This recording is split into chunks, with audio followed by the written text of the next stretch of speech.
দর্শক, এখন আমি উপস্থিত আছি নরসিংদী ৫ রায়পুর আসনের ২৬ নং টকিপাড়া প্রাথমিক যে বিদ্যালয়টি অবস্থান, সেখানে কেন্দ্র অবস্থান, সেই কেন্দ্রে অবস্থান করছি এবং আপনাদেরকে সর্বশেষ যে তথ্য নির্বাচনে রায়পুরা উপজেলার সেই খবর আপনাদেরকে জানাবো এবং আজকের এই নির্বাচন কতটুকু সুষ্ঠু এবং আবাদ হচ্ছে আপনাদেরকে সেই তথ্যই আমি আজকে জানাবো। এবং আজকে এখন কথা বলবো আমার পাশে যে আছে সাধারণ যে ভোটাররা, তারা এই নির্বাচনকে কেমন দেখছে এবং আজকের এই নির্বাচনের সার্বিক পরিস্থিতি তাদের কাছে কেমন লেগেছে এবং নির্বাচন কতটুকু সুষ্ঠু হয়েছে তাদের সাথে আলোচনা করবো। এখন আমি একটু আলোচনা যদি করি যে আজকের এই নির্বাচন হয়তো দীর্ঘ ১৭ বছর পর আপনারা ভোট কেন্দ্রে আসছেন, ভোট কেমন কি কেন্দ্রের শান্তি মতো দিচ্ছি ভোট।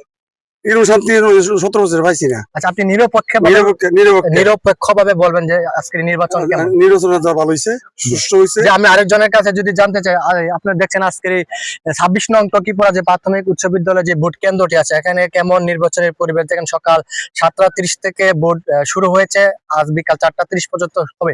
এখন পর্যন্ত মাঠের অবস্থান বা পরিস্থিতি কতটুকু পর্যালোচনা করলেন? হ্যাঁ, টকিপুরা ভালো ভোট হয়েছে, যে আমাদের গ্রামে কোনো শান্তি ভাবে ভোট দিতে পারছে মানুষ ১৬ বছর পরে। কোনো বিশৃঙ্খলা না, হয় নাই? কোনো বিশৃঙ্খলা সৃষ্টি হয় না।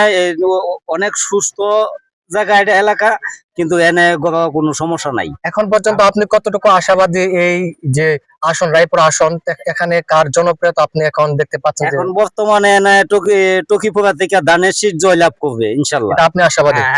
যদি আপনার কাছে আমি আরেকটা প্রশ্ন, যে আপনি ভোট দিচ্ছেন, যে কত বছর পর ভোট দিচ্ছেন নাকি আগে প্রত্যেক বছরই ভোট দিচ্ছেন? আমি প্রতি বছর ভোট দিতেছি। আপনি প্রত্যেক বছরই ভোট দিতে পারছেন, আপনার দাবি। তো এই বছর আর প্রত্যেক বছর মধ্যে পার্থক্য কিরকম? এর আগের বছর মনে করেন ঠেলা ঠেলি করে মনে করেন যাইতাছি না। আচ্ছা, আর এবার মনে করেন গিয়া খালি দিয়া উঠছি সুন্দর করে, সুন্দর নিরপেক্ষ ভাবে দিচ্ছেন, মানে কোনো অশৃঙ্খলা হয় না এখানে? নাই।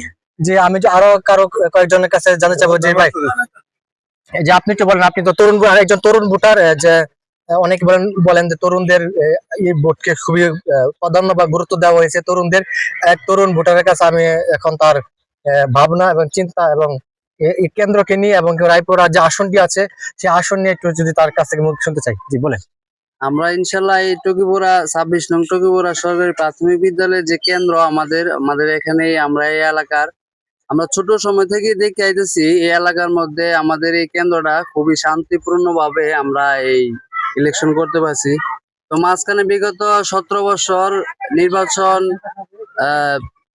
নির্বাচন এই যেগুলা হয়েছে, হয়তো আমি ভোট দেই নাই, দেশেও ছিলাম না, আবার অনেকেই ভোট বা ওই রকম পরিস্থিতি ছিল বা ছিল না।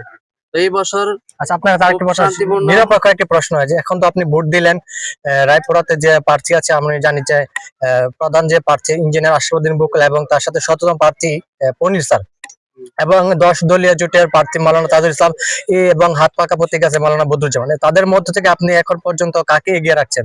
কি মনে হচ্ছে সার্বিক পরিস্থিতি? সার্বিক পরিস্থিতিতে আমি ইঞ্জিনিয়ার আশরাফুদ্দিন বকুল ভাইকে আমি আমার পক্ষ থেকে সমর্থন জানাইতেছি আর কি। মানে আপনিও একজন ওনাকেই ভোট দিচ্ছেন? জি জি। যে আমি আরেকজন প্রবীণ মুরব্বী, ওনার কাছে একটু কথা বলবো, দেখি উনি এই কেন্দ্রটি নিয়ে এবং রায়পুরা আসনটি নিয়ে কি বলে। আজকাল যে ভোট হয়েছে খুব সুন্দর ভাবে হয়েছে, যার যার মতে দিতে পারছে, কেউ কেউ বাধা দিচ্ছে না। সর্বোচ্চ ভোট ধানের শীষে পড়তেছে, আরো যা ইচ্ছা সবাই ধানের শীষে সমর্থন। সর্বোচ্চ ভোট এখান থেকে ধানের শীষে হয়।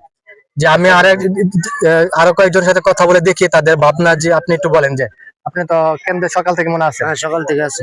কেন্দ্রে কি শান্ত পরিবেশ ছিল নাকি কোনো অশান্তি